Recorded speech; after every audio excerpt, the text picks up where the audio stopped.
Hi మరండి. నేను ప్రవచనాలు చెప్పలేను, ఉపన్యాసాలు ఇవ్వలేను గానీ, సమాజంలో జరుగుతున్న మార్పుల్ని మన జీవన విధానం ఎలా ఉందో గమనించగలనండి. అవి చూస్తుంటే మనసుకి బాధనిపిస్తది. ఆవేదన కలుగుతుందనమాట. మనసులో ఆ బాధను నింపుకొని ఆహ్, రోజులు గడపడం నాకు చేత కావడం లేదు. అందుకనే ఆ బాధను మీతో షేర్ చేసుకొని, ఆ ప్రెషర్‌ని రిలీజ్ చేసుకుందామని ఆలోచిస్తున్నాను. అందుకనే ఒక సామాన్య మానవుడిగా నేను చెప్పే ఆహ్, విషయాలు ఒక్కసారి దయచేసి వినండి. మీరు కూడా ఆలోచించండి. మీరు కూడా నిజాయితీగా ఆలోచించండి. ఎందుకంటే పెద్దిల్లుంటుంది. కానీ కుటుంబం చిన్నదైపోతుంది. జీతాలు పెరుగుతాయి. కానీ మనశ్శాంతి తగ్గిపోతుంది. తెలివి ఎక్కువైంది. మమకారం తగ్గిపోతుంది. మనుషులు మన చుట్టూ చాలామంది ఉన్నారండి. కానీ మానవత్వం కరువైపోతుంది. ఇవన్నీ గమనించే సమయం గూడా మనిషికి లేదు. అవునా కాదా? నేను పండితుడిని కాదండి. ప్రవచనాలు చెప్పలేను.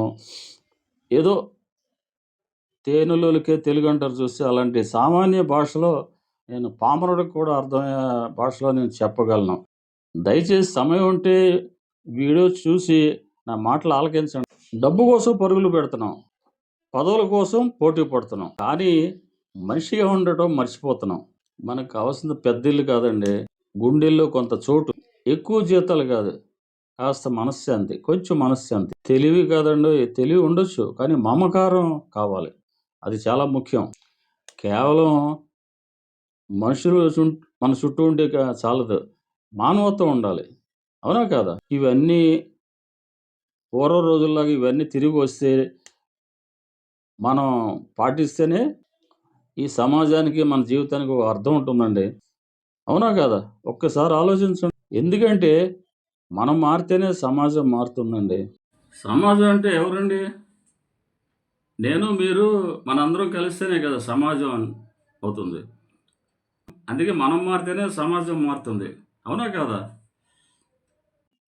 మరండి మరి వీడియో మీకు నచ్చితే లైక్ చేసి 10 మందికి షేర్ చేసి, దయచేసి నా రాణా డైలీ టాక్స్‌కి సబ్స్క్రైబ్ చేస్తారని ఆశిస్తానండి.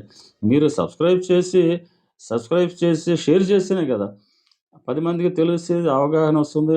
ఆ కొంతమందైనా మారడానికి గాని, సమాజంలో కొంత మార్పైనా రావడానికి అవకాశం ఉంటుంది గదా! అవునా కాదా? అందరూ బావుండాలి. అందులో మనం ఉండాలని కోరుకుందామండి. సర్వే జనా సుఖినో భవంతు.